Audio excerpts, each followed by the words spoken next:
Hola y bienvenidos de regreso al canal del psiquiatra retirado. En esta ocasión voy a estar hablando de la psicología de la serie de anime Hunter x Hunter, una serie que varía mucho en términos de estilo y tono a lo largo de la historia, pero siempre mantiene una consistencia en términos de la psicología de los personajes y la profundidad de esa psicología que en mi opinión es completamente excepcional.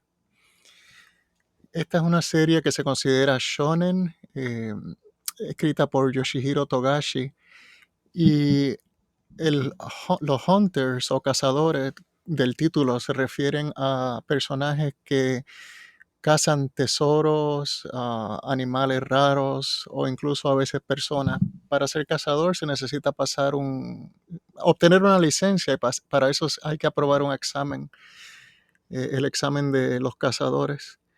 En esta serie se introduce el concepto de Nen y se define como la habilidad de controlar el aura de la propia persona.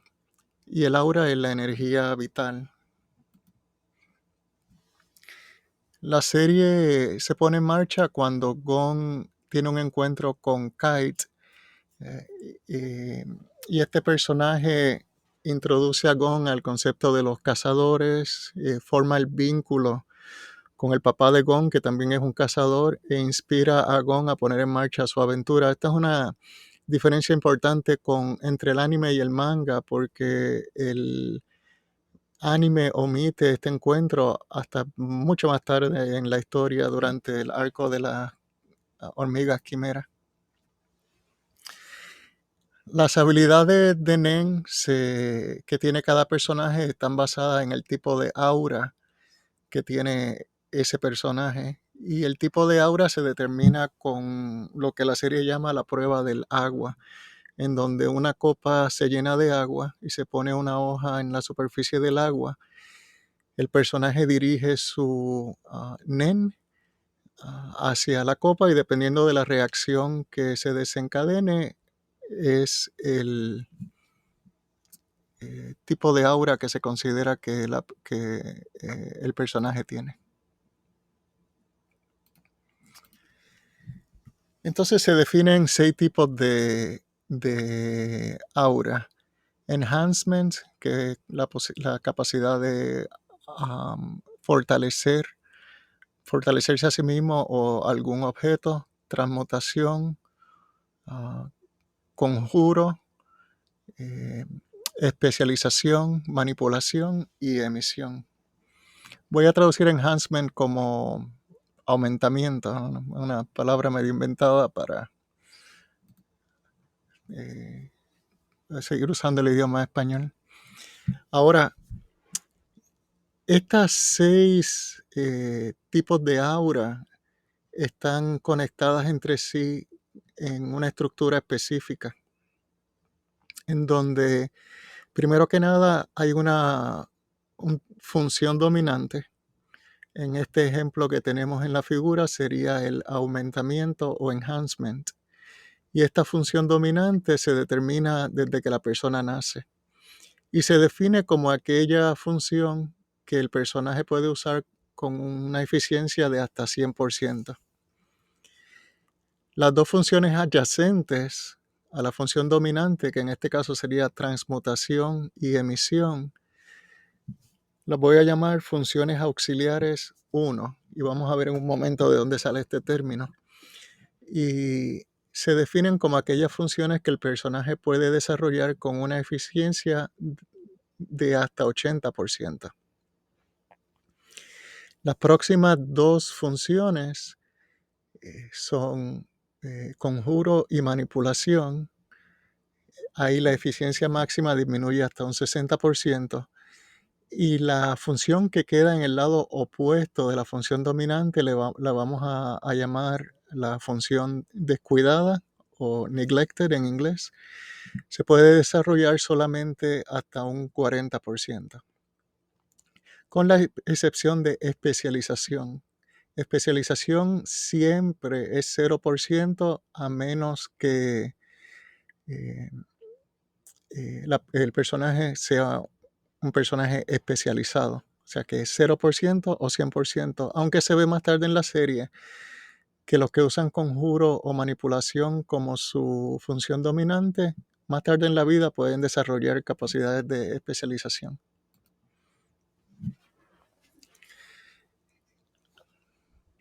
En este caso, vemos que la figura muestra la estructura de un personaje especializado en donde su función que puede desarrollar hasta 100% es la especialización. Entonces, conjuro y manipulación pasan a 80%, transmutación y emisión 60% y aumentamiento sería hasta un máximo de 40%. Y algo que me resultó sumamente interesante cuando la serie introdujo estos conceptos es el paralelo que tiene con la teoría del psicoanalista Carl Jung de la tipología de personalidad o los tipos de personalidad. En términos de la estructura y la dinámica de los modelos son muy parecidos. Jung definió 4 funciones psicológicas. Como vemos en la figura, son intuición y sensación, sentimiento y pensamiento. Y están organizadas igual que la estructura que conecta los tipos de aura. Estas 4 funciones están organizadas en pares de opuestos. La intuición es el opuesto de la sensación y el sentimiento es el opuesto del pensamiento. Al igual que en el caso de los tipos de aura, aquí hay una función dominante que se define como la función que es plenamente, de la cual la persona es plenamente consciente. Entonces hay 2 funciones auxiliares, en este caso intuición y sensación. Y la cuarta función, que sería el opuesto de la función dominante, en este caso sentimiento, se le llama la función descuidada o neglected. Las funciones que son auxiliares son parcialmente conscientes y parcialmente inconscientes, mientras que la función descuidada es completamente inconsciente. Por lo menos a priori. Y de hecho, una de las metas del psicoanálisis junguiano es que la persona más tarde en la vida pueda integrar, por lo menos en parte, aquellos aspectos positivos de la función que ha sido descuidada hasta ese momento. Quizá no se puede dominar o controlar hasta el punto de ser tan plenamente consciente como en el caso de la función dominante, pero si se puede llegar a un 20, 30 o 40%, como vimos en el caso de las auras, eso sería una meta muy razonable en el caso de una persona trabajando en el psicoanálisis junguiano. Entonces, ¿por qué Jung definió estas 4 funciones psicológicas en particular? Él decía que la sensación te dice si algo existe, el pensamiento te dice lo que es, el sentimiento te dice si es algo bueno o no y por lo tanto define cómo relacionarte con el objeto. Y la intuición te dice de dónde viene o hacia dónde va. Y él dice que una vez estas 4 cosas se definen, todo lo que se puede decir con respecto al objeto ya ha sido dicho, con lo cual no se necesitan, aparte de estas 4, otras funciones psicológicas para describir la relación entre el sujeto, la persona y el objeto, aquello con lo que se está relacionando. Él dice que teóricamente pueden ser más, pueden ser 8, 12, 16, 24, no importa, pero con 4 son suficientes. Y el número 4, él lo derivó de su estudio de la mitología, el folclore, los sueños, la religión, en donde él vio que lo que él llamó el símbolo de la cuaternidad frecuentemente se asocia en estos diferentes ámbitos con la idea de la totalidad psicológica o existencial. Entonces, de ahí él dedujo que la razón por la que ese símbolo se repetía a lo largo de la historia en culturas que no habían tenido contacto entre sí, es porque estaba reflejando una realidad acerca de la estructura psicológica de la mente humana y es que está organizada en base a esta cuaternidad de funciones psicológicas. Ahora, vimos que el NEN es la capacidad de manipular el aura, que es la energía vital, en el caso de Hunter x Hunter. En el caso de la teoría junguiana, el concepto equivalente sería libido, y libido es la energía psicológica, es motivación, observación, todos los recursos psicológicos hacia dónde se dirigen. Si se dirigen principalmente hacia el interior, la persona se define como introvertida. Si se dirigen preferentemente hacia el exterior, la persona se considera extrovertida. Entonces vemos que si consideramos la relación entre el sujeto y el sujeto es la persona, el objeto es aquello con lo que se le está relacionando en el exterior, que puede ser otra persona, puede ser una obra de arte, puede ser una estructura social, puede ser una ideología. Si en esa relación el sujeto es más importante que el objeto, la persona es introvertida. Si el objeto es más importante que el sujeto, la persona es extrovertida. Ahora, vimos que en la estructura que define la dinámica entre los diferentes tipos de aura, había 6 tipos de aura, mientras que Jung tiene 4 funciones psicológicas. Esa discrepancia se corrige hasta cierto punto al introducir los conceptos de introversión y extroversión. Piensen, si volvemos para atrás, piensen que esto es un plano y que hubiera un eje traspasando de adelante hacia atrás este plano. Ese eje es el eje de introversión-extroversión. Entonces la persona puede ser un pensador introvertido o puede ser un pensador extrovertido. O puede ser un intuitivo introvertido o un intuitivo extrovertido. Y así sucesivamente. Entonces, los dos modelos terminan siendo muy, muy parecidos en términos de sus componentes y de la dinámica que define la relación entre esos componentes. Voy a brevemente describir varios tipos de personalidad según el modelo junguiano, siguiendo este libro que es muy útil para principiantes en términos de introducir las ideas de Jung.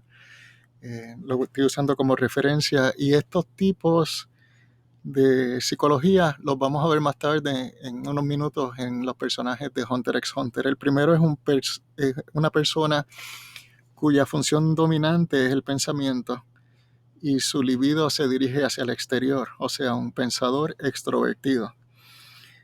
Y se definen como personas que se dirigen a sí mismos y a los demás de acuerdo a reglas fijas y principios preestablecidos. Están interesados en la realidad, en el orden y en hechos materiales. Algunos ejemplos de profesiones hacia las que gravitan son científicos y economistas, y 2 ejemplos que da el libro son Charles Darwin y Karl Marx. Otro tipo es el pensador introvertido, que formulan preguntas y buscan entender su propio ser. Muchas veces descuidan el mundo exterior y habitan dentro de sus propias ideas. Ejemplo de una carrera hacia la que gravitan sería filosofía, y un ejemplo es Wittgenstein. Otro tipo psicológico es el sentimiento extrovertido. Y esta persona es convencional y bien ajustada a su tiempo y contexto social. Están preocupados con el éxito social y personal, son maleables y siguen las modas. Por ejemplo, celebridades, estrellas de cine, ese tipo de profesión. 2 ejemplos que da el libro son Frank Sinatra y Madonna.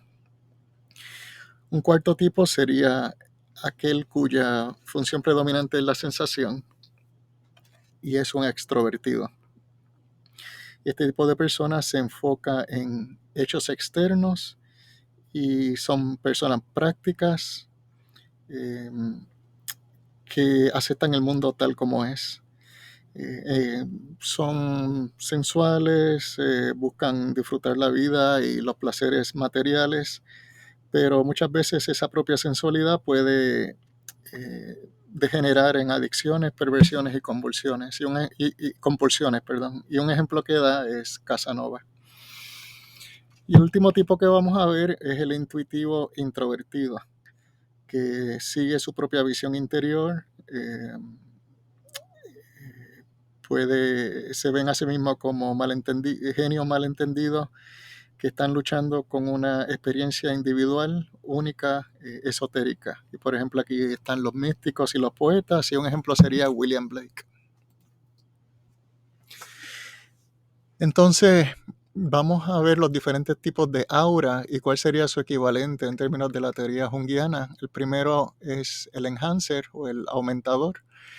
En la prueba del agua, el volumen del agua cambia y las capacidades de este tipo de personajes es usar el aura para aumentar las habilidades naturales de un objeto o de su propio cuerpo.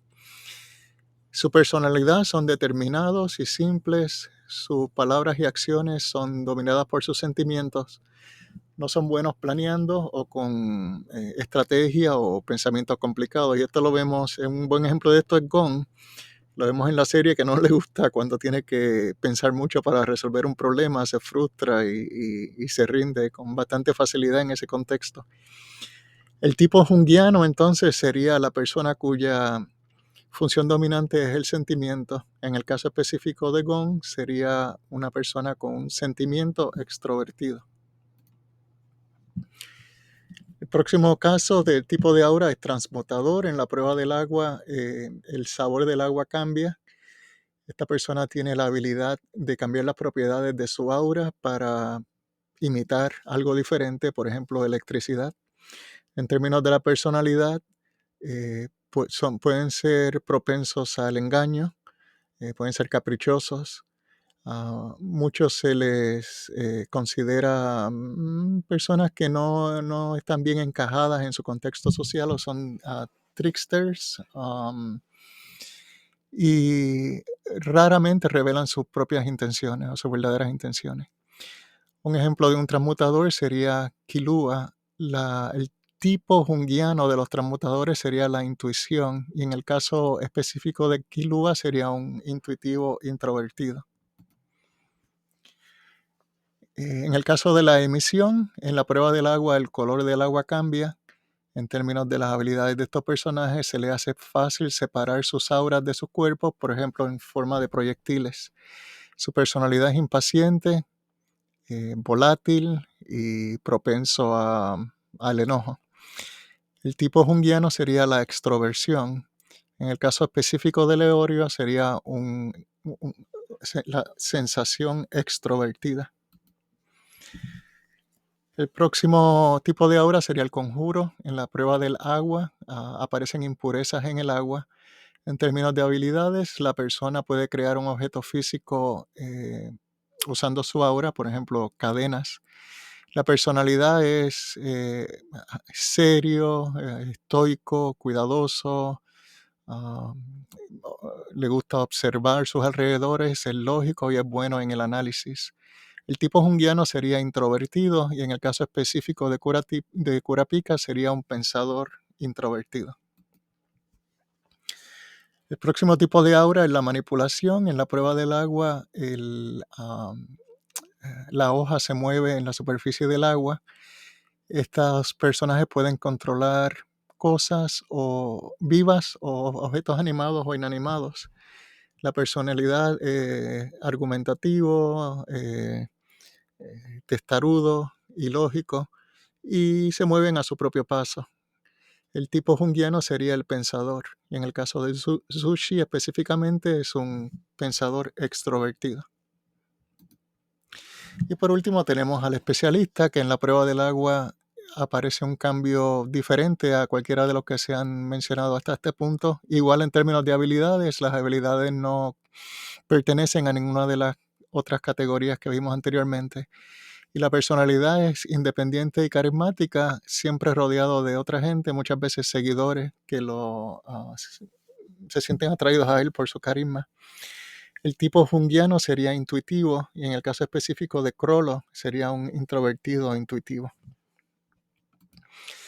Entonces la idea de este video es resaltar que la estructura de los tipos de aura y la dinámica de esa estructura es bien parecida a la estructura y la dinámica de la tipología junguiana de tipos de personalidad. Yo no sé si Togashi basó su modelo en Jung o quizás los dos llegaron a las mismas conclusiones independientemente, pero de todas formas el hallazgo es interesante. Y se puede ver cómo los tipos de aura corresponden de una manera bastante clara a los tipos de personalidad que predice la teoría junguiana. Eh, en el próximo video vamos a estar hablando de la psicología del arco de la hormiga quimera, en mi opinión uno de los arcos más memorables en toda la historia del anime, y espero que si este fue de su agrado eh, puedan motivarse a ver ese también. Y como de costumbre, gracias por su tiempo. Bye.